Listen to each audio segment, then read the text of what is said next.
So explain how Otto von Bismarck unified Germany and helped create Germany into one of the most dominant world powers. There you go.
So Friday current events, we have Jamie and Jasmine. Jamie and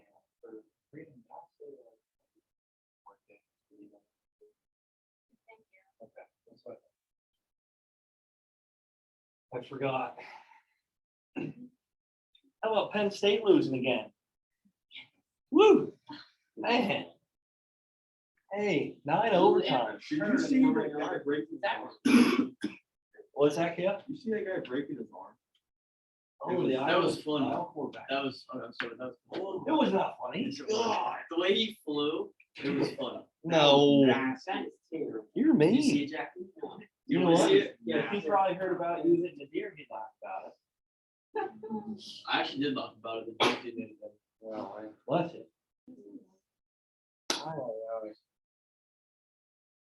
I'm still waiting on Alex to pay me for the bet we had with Iowa and Penn State, but I don't think we get that anytime soon. Oh, yeah, probably won't get that.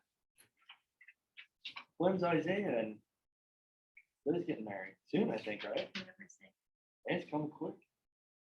You in the wedding? Going. Or you're not in it?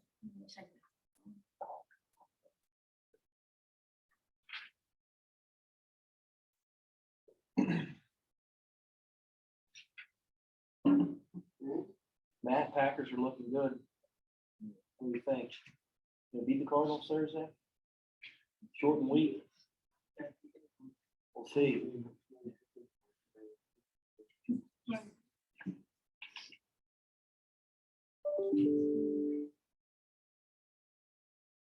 All right, so let's get to it here. So we're reviewing what we talked about on Friday. So let's start off with Germany here. So again, building up to World War I, it's important to talk about where Germany was at. And at this point, before Otto von Bismarck, they're separated into a bunch of German-speaking states, around 38, 39 of them, pretty crazy. So with the fall of the Holy Roman Empire, that First Reich that we talked about on Friday, when Napoleon came in from France and took over large portions of land throughout Europe and was later stopped and halted in parts of Russia, that was pushed back and left the German-speaking states, 38 of them. So what did Bismarck do? Who was he a part of? What German-speaking state? Griffin, go ahead. Prussia. Yeah, good job with a P, right? And what did he try to do? What did he aim to do? Yeah, unify. How? Yeah, good job. So the 7 Weeks War, we talked about that on Friday, and how he was aiming to try to go to war with Austria, which was the country just south of some of these German-speaking states. And they have a similar culture. They speak similar language, really. And because of that second wave, the Industrial Revolution occurred really in Prussia. They were far more advanced than Austria, right? So the name says it all. How long did the war last? 7 weeks. Okay. And that's just because of modernization of Prussia. And Bismarck unified the northern part of the German-speaking states within 7 weeks by defeating Austria in a war. Okay, and how could he do that? Yeah, with the modernization. So with these new advanced weapons, so like semi-automatic rifles and different machine guns. But how else? What was the main thing that really pushed him to, Prussia to defeat Austria in this war? I know we talked about it. A lot of these countries all around the world were not yet interconnected. So what did he utilize to help mobilize his troops? Fast and efficient. Griffin? No?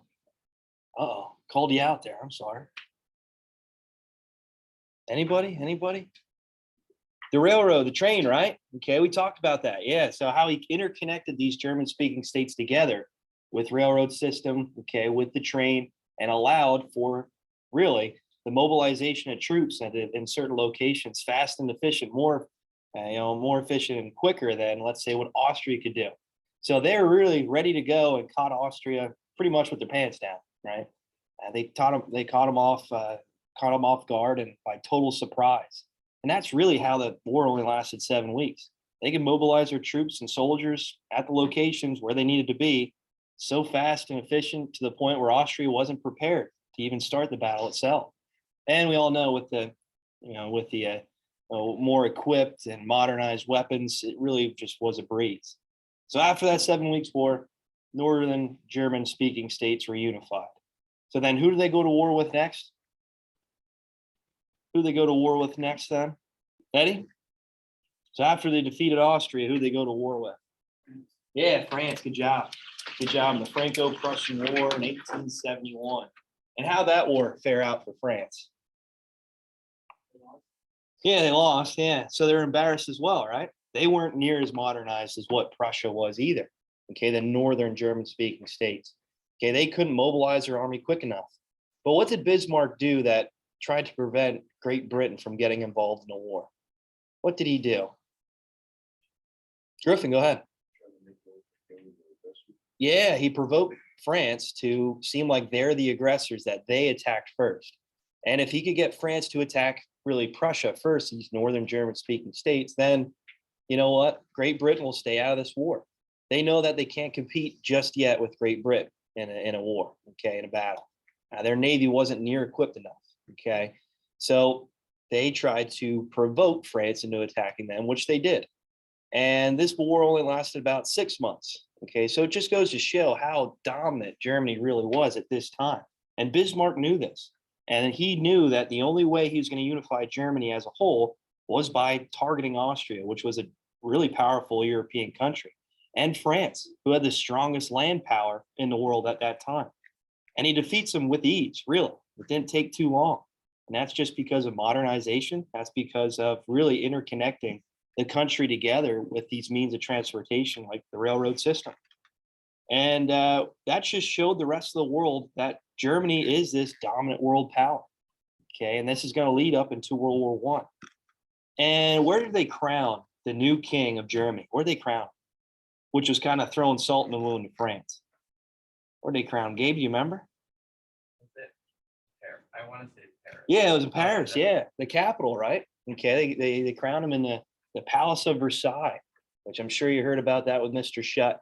Okay, how the Palace of Versailles was this kind of beacon of, I guess you say in a way, freedom and prosperity in France. And they crowned their king right inside the palace, and they order France to pay huge sums of money to Prussia because they lost the war. And because they didn't totally take over France, they didn't want to anger Great Britain and get involved in a conflict with them. So they had them pay him up, okay, and crown their new king in the Palace of Versailles, which is going to lead to increased tensions moving forward. Okay, when we get to World War One, these two countries already hate each other. They already have a history. And we'll talk about that more in detail when we get to really the invasion, when Germany invades France once again. All right, is there any questions on this, guys? We good? All right. So terms for today. And I'll have you guys do the pre-test. And then we'll move on with just 2 causes of the 6 to the First World War. And some of them you already know, which is good. But we have imperialism, Russo-Japanese War, and nationalism. So we'll talk about this war and how it really reflects imperialism, how it reflects nationalism, and what's going on with Russia at this time. And the same with Japan. As Japan's rising as a world power, Russia is not so much. And this is going to push them into maybe a revolution, okay, which we'll talk about more towards the end of World War I. We get involved with Russia. All right, there you go. 3 terms.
All right, imperialism, we already know this. This is really just a larger country, stronger, more modern country taking over a weaker territory or a weaker country for its resources, its raw materials, expanding its sphere of influence, and maybe establishing military bases. Okay, and this is one of the causes to World War I.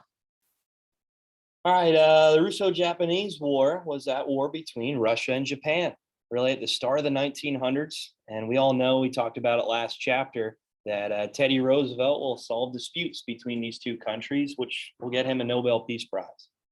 But this is really all about imperialism. This is all about nationalism, this war. Okay, Japan, we know is what? What is Japan?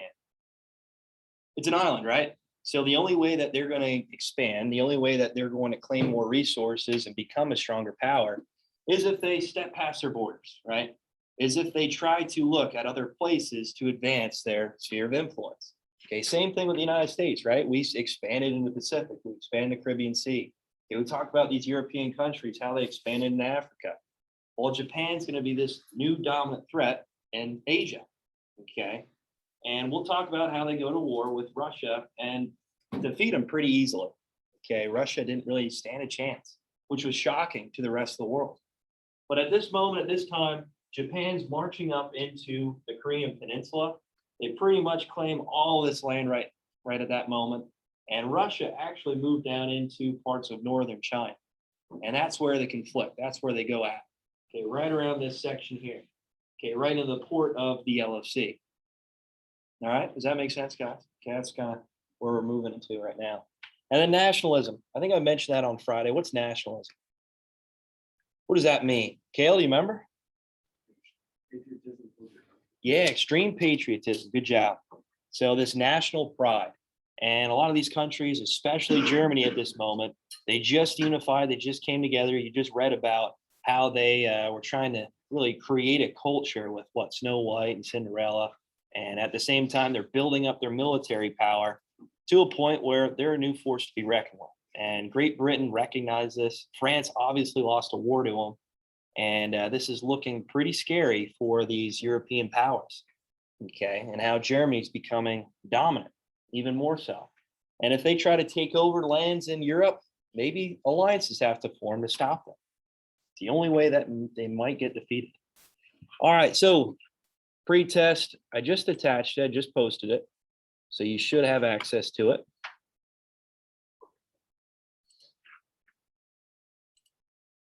There's just, I think, 8 questions. Let me check once again. Shouldn't take you too long, but this is kind of setting the stage of what we're about to talk about.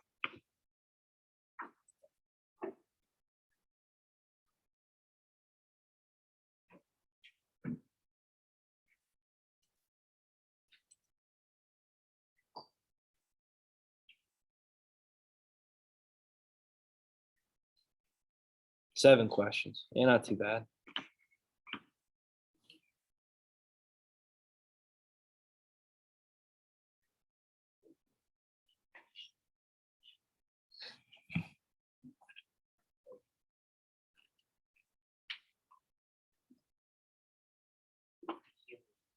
What's up, Aaron? It's not working. What? Oh, let me check.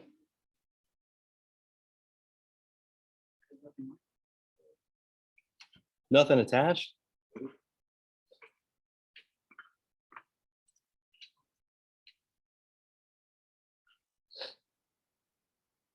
You know what? I think I made it do when I wanted to do it and kind of got pushed off. I think that's the problem.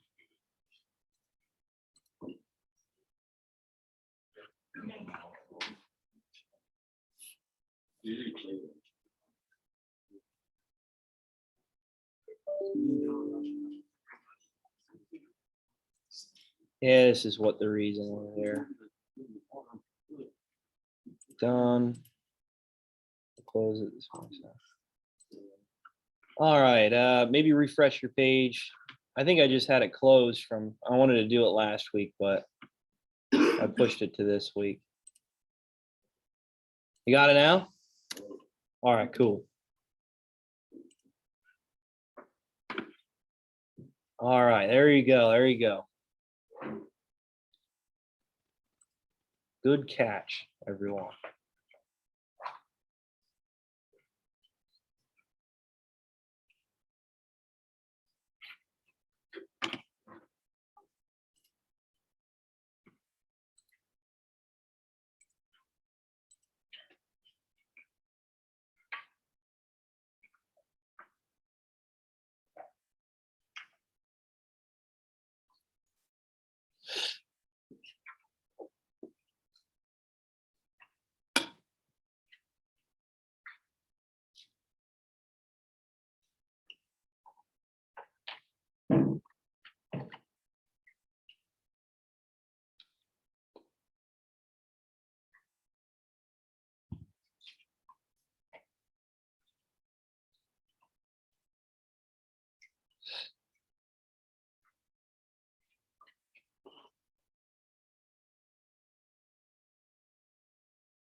Need more time? All right, one more minute, one more minute. Are you Blue from Blue's Clues?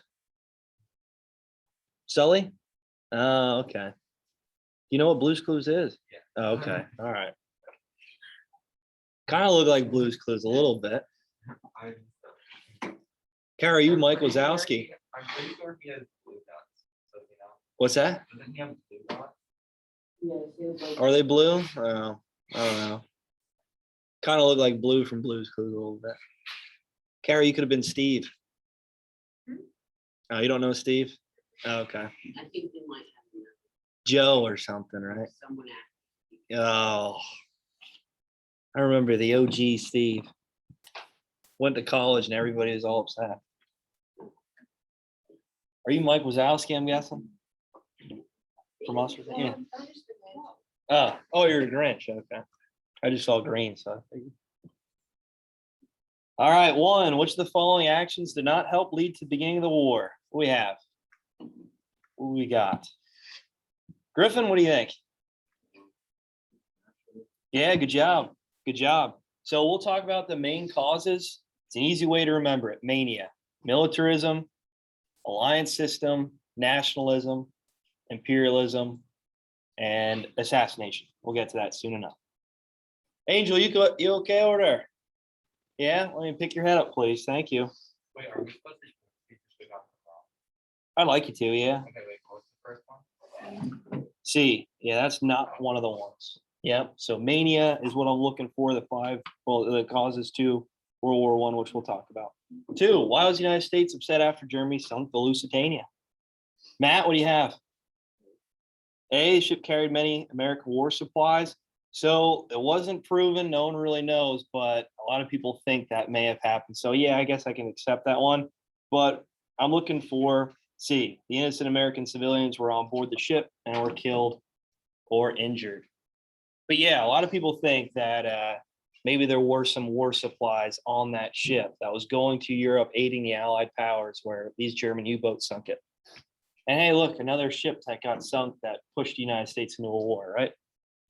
3, which of the following was not one of the 3 divisions of Americans when referring to the question, what to do about the war? Tanner, what do you think? I see. Nope, that's one of them. Interventionists, some Americans want to get involved in the war.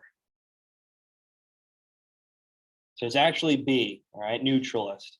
So internationalist is these Americans that wanted the United States to continue to trade with these European countries to make a lot of money off the war. But at the same time, we're saying we want to be peaceful about it, which is really hypocritical if you ask me.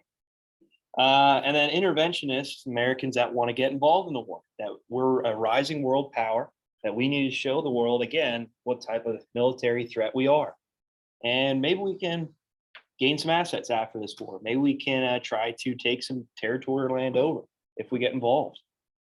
And then we have isolationists who obviously want to stay out of the war. We're across the Atlantic Ocean.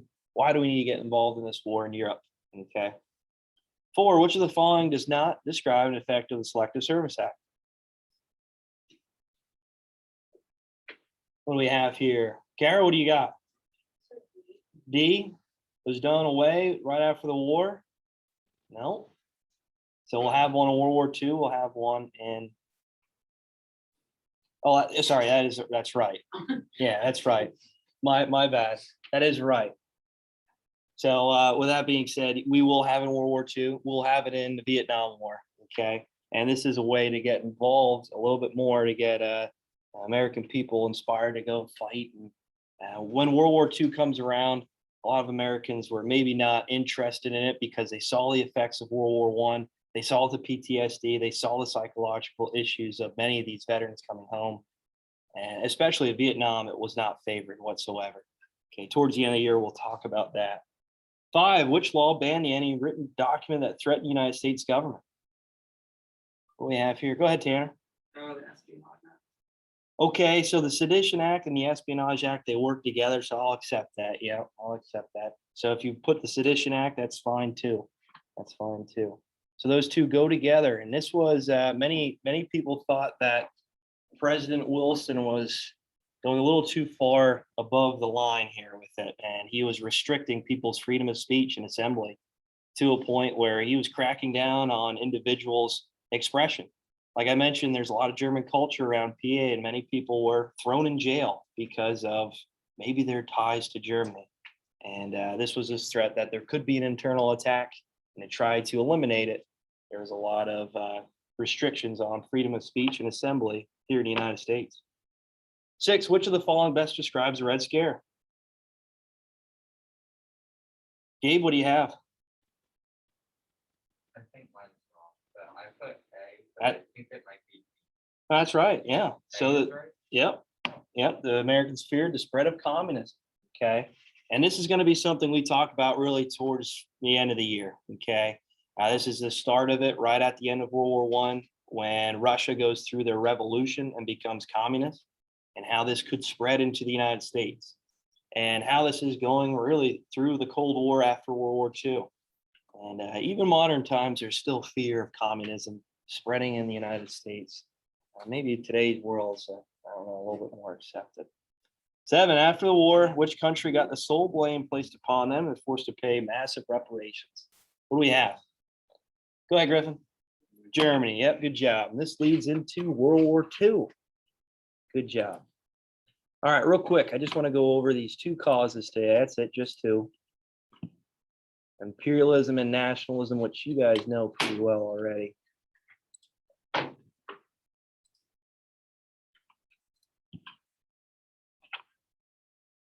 So like I said, these are the 5 main causes to World War I. And an easy way to remember it is an acronym, MANIA. Okay, you can say militarism, right? The alliance system, nationalism, imperialism, and assassination. And we'll talk about these causes throughout the week. I want to break them down just so it's a little easier to remember and understand it. So mania, easy way to remember it. If you want to write that down, that'd be great. Mania. So all these causes coming together to start the First World War. It really starts with that age of imperialism. These European countries, like I mentioned, going down to Africa, claiming these territories, building up their militaries, and having strong nationalism. That's just going to fuel a war, fuel a conflict, as all these countries are really jam-packed against each other. All right, you guys good with that? No? Okay. I don't know if I'll get through everything then. We'll see.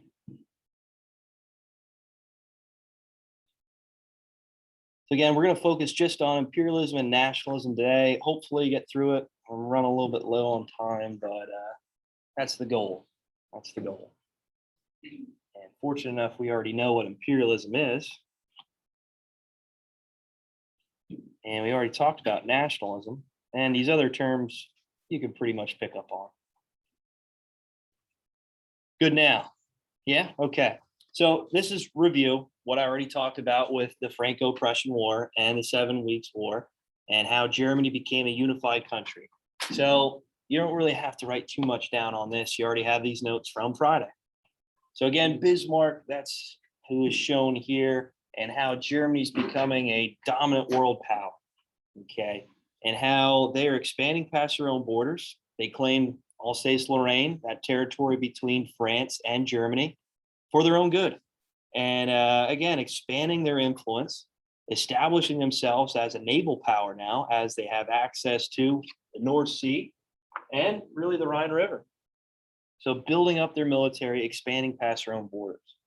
And remember that Berlin Conference, Berlin, Germany, it was held in Germany. That's because there's a reason for it. Germany was becoming that new world power. And they kind of dictated what territories went to what countries in Africa, which we already mentioned, we talked about last chapter. So again, that's review. We talked about that already. And we already talked about the scramble for Africa, how these European countries are expanding into this part of the world to extract resources, establish themselves, and become a more dominant power. And Germany recognized Great Britain especially, because they knew if they were going to go to war with Great Britain, that was the power that's probably going to take them down if they ever went to a conflict. So they needed to build up a little bit. And that's why they gave Great Britain really the slate, the pick of Africa. Okay. All right, so this is what the countries in Europe look like at this moment. Okay, so I will I'll post an activity here soon about these countries and what Europe looked like at the start of World War One. I think it's important that we know where they're at, where they're located. So expect a map quiz here soon of what Europe looked like at the start of World War One. And again, Germany just unified, as you can see, in the middle of Europe.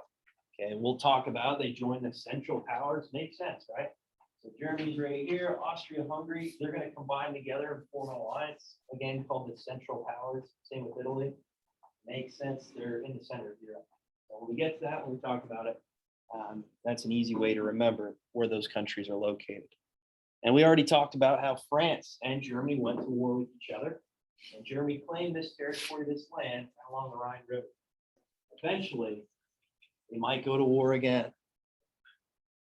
All right, so imperialism, again, bigger countries, stronger countries taking over weaker territories or weaker countries for the resources, the raw materials, and expanding their influence. And we're running low on time.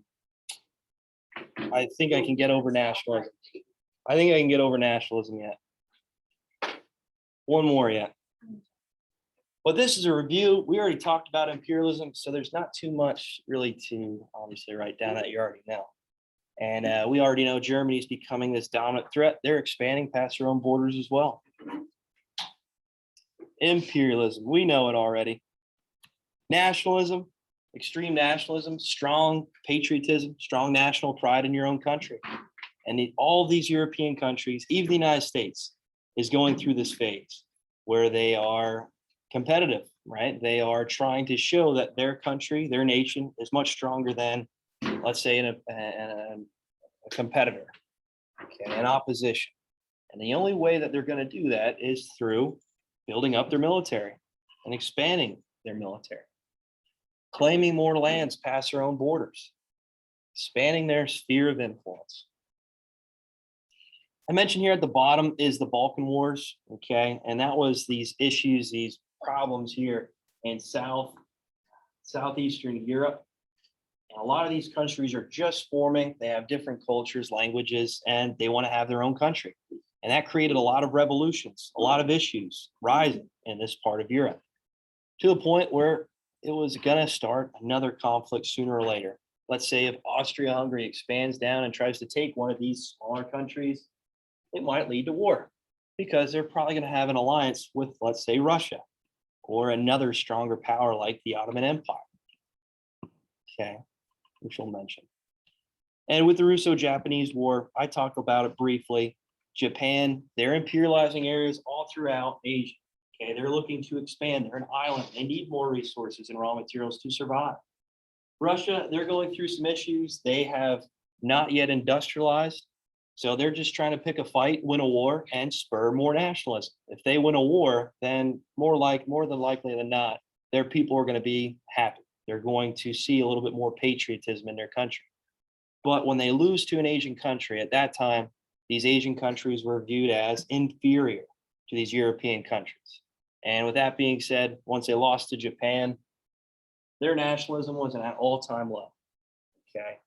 And they might have to jump into another war to try to spur up nationalism. And when that doesn't fare out, well, they go through a revolution.